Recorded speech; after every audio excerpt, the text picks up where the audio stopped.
Friends, আপনারা কেমন আছেন? আশা রাখছি ভালো আছেন, আর আমিও ভালো আছি।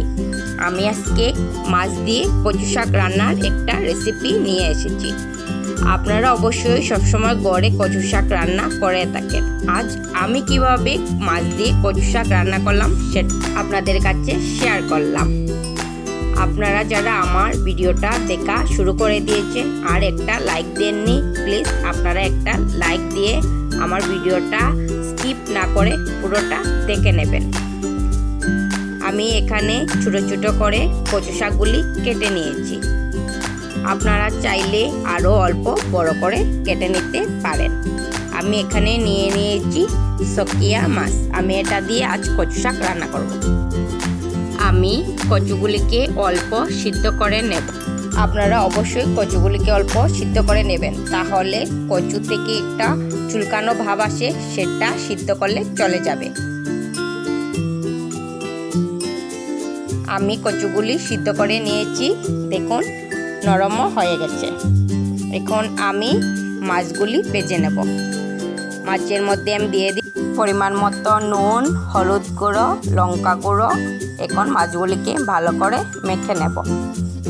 কড়াইতে তেল গরম হতে বসিয়ে দিয়েছি। এখন আমি মাছগুলি ভেজে নেব। আপনারা যারা আমার ভিডিও দেখছেন তারা যদি আমাকে সাবস্ক্রাইব করে না থাকেন, প্লিজ আমার চ্যানেলটাকে সাবস্ক্রাইব করে দেবেন এবং নোটিফিকেশন বেলটা অন করে দেবেন। তাতে আমি যখন কোনো নতুন ভিডিও শেয়ার করব সবার আগে আপনারা পেয়ে যাবেন। মাছগুলি আমি ভেজে নিয়েছি। এখন মাছ ভাজার তেলের মধ্যেই আমি কচু শাকগুলি রান্না করে নেব।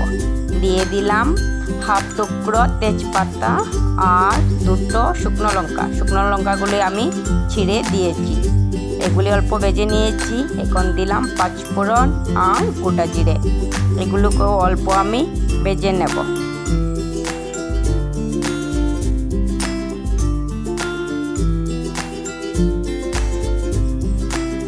এখানে আমি নিয়ে নিয়েছি কিছু মশলা। এখানে আছে পরিমাণ মতো নুন, লঙ্কা গুঁড়ো, হলুদ গুঁড়ো, জিরে, ধনে গুঁড়ো। এগুলিকে আমি অল্প জল দিয়ে গুলিয়ে তেলে দিয়ে ভালো করে ভেজে নেব। মশলাগুলি আমি ভালো করে ভেজে নিয়েছি। এখন আমি সিদ্ধ করে রাখা কচু শাকগুলি তেলের মধ্যে দিয়ে দেব। কচু শাকগুলি দিয়ে আমি একটু ভালো করে মশলার সাথে মিশিয়ে দেব।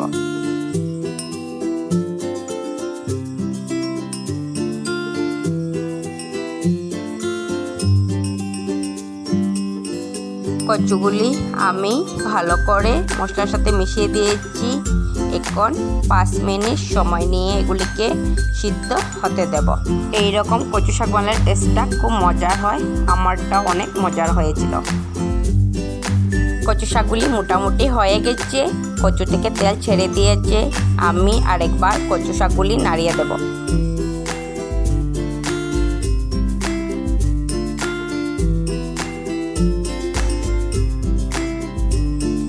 কচুগুলি আমি ভালো করে মিশিয়ে দিয়েছি।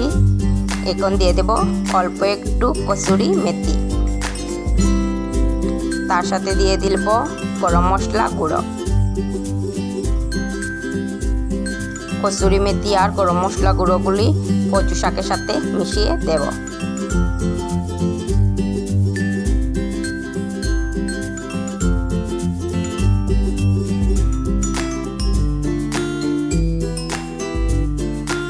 ভালো করে মিশিয়ে দিয়ে দিয়েছি। আরও একটু সময় হতে দেব। এখন দিয়ে দেব আগে থেকে ভেজে রাখা মাছের টুকরোগুলি।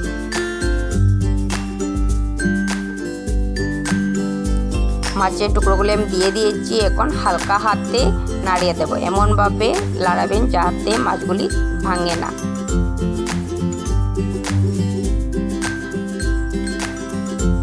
মাছের সাথে কচু শাক মিলিয়ে দিয়েছি। আর একটু সময় হতে দেব। আমার কচু শাক রান্নাটা পুরোপুরি হয়ে গেছে। কচু শাক থেকে তেল ছেড়ে দিয়েছে। আমি অল্প একটু নাড়িয়ে গ্যাসটা অফ করে নামিয়ে নেব। আপনারা যারা ধৈর্য ধরে এত সময় থেকে আমার ভিডিওগুলি দেখছেন তাদেরকে অসংখ্য ধন্যবাদ। আজ চলি, টাটা।